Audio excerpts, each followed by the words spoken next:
Welcome to this explainer breaking down an absolute thriller from the 2026 World Cup.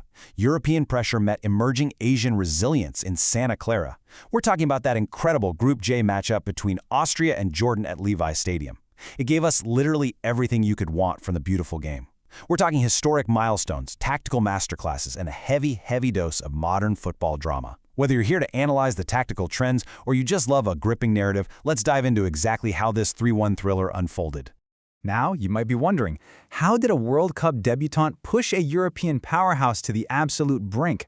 Well, what's truly fascinating here is the massive contrast in play styles. It created a literal tug of war on the pitch. On one side, we had Austria returning to the big stage for the first time since 1998, carrying the massive weight of European expectations. And on the other, Al Nashama, Jordan, stepping onto the pitch for the very first World Cup match in their nation's entire history. And let me tell you, they didn't just show up for the participation trophy. They brought a game plan completely engineered to push Austria to the absolute limit. Take a look at this pre-match quote. Earn the right to play. If you can win your individual battles, outrun your opponent, eventually you'll get the space. That right there, that perfectly captures the intense, physical stakes that were established before a single ball was even kicked. The core philosophy here is simple. Space isn't just given to you, it's relentlessly earned. Against an opponent that wants to squeeze the absolute life out of the midfield, winning those gritty one-on-one duels is the only way you're going to breathe. So let's get into Section 1, the clash of tactical styles, pressure versus patience.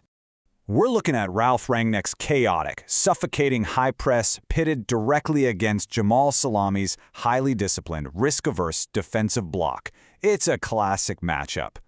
Austria lined up in a 4-2-3-1 system which was totally designed to compress space, force errors, and attack before Jordan could even think about reorganizing. Jordan, on the flip side, set up in this incredibly compact 5-4-1, looking entirely comfortable playing without the ball. Their plan?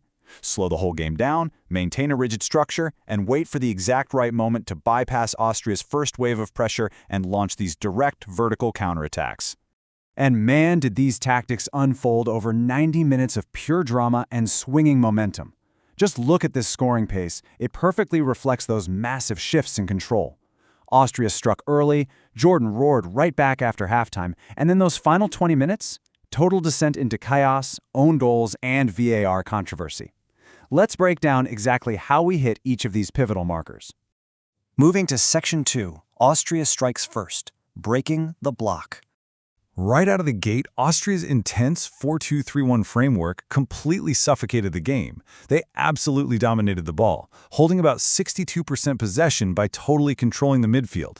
By creating these massive central overloads, Austria naturally opened up the wide channels, letting their fullbacks push way forward. And this constant, overwhelming pressure finally paid off in the 21st minute. Following some gorgeous team play around the box that left him with just enough space, Romano Schmid rocketed this beautiful, screaming strike from outside the penalty area straight into the top corner. Honestly, it was a goal that would have beaten any keeper in the tournament. A well-deserved 1-0 lead for Austria.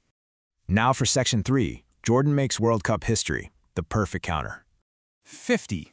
That is a number that will forever be etched into Jordanian football history. Coming right out of the halftime break, Jordan was hunting for their golden opportunity to strike back.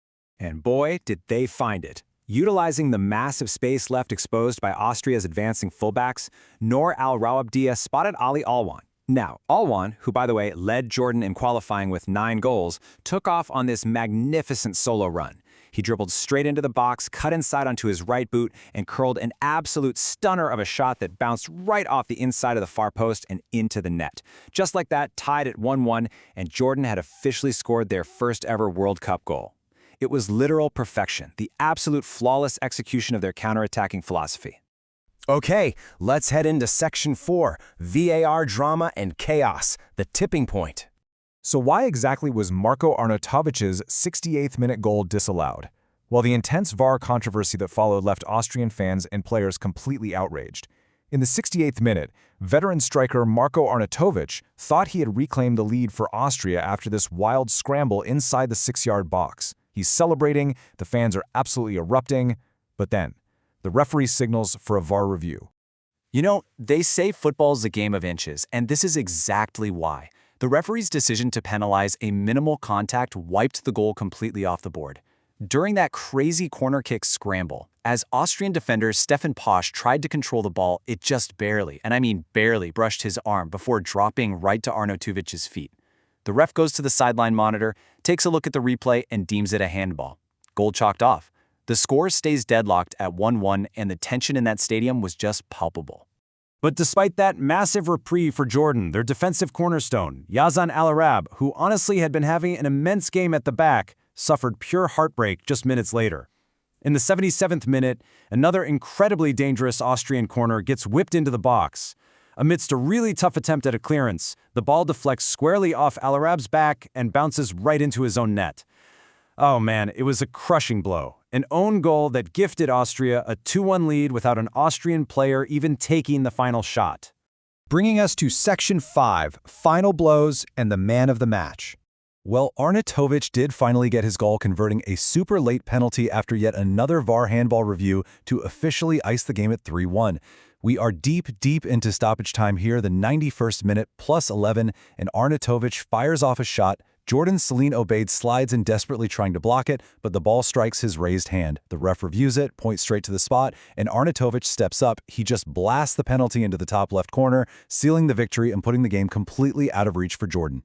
Now, looking at the ratings, standout performers existed on both sides of the pitch for sure. Schmid, Ulwan, and Al-Arab all earned really solid 7 out of 10 ratings from Athlon Sports.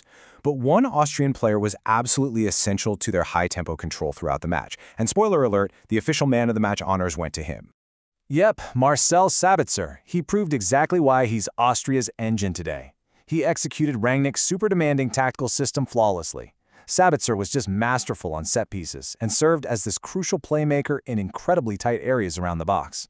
Remember, this is the guy who led Austria's qualifying campaign with 13 key passes and 3 assists. In this match, he was literally the metronome for their chaotic pressing tempo. Whenever Austria needed to recycle pressure or find a tiny crack in Jordan's low block, Sabitzer was the architect pulling the strings. So, what does this all mean for the tournament? Austria proved today that relentless pressure can eventually break down a stubborn defense, but Jordan showed the entire world just how dangerous a disciplined, patient counterattack can be. Keep this incredible match in mind as Group J progresses. You have to ask yourself, will high-intensity pressing win the ultimate prize, or is calculated patience the real secret to a deep World Cup run?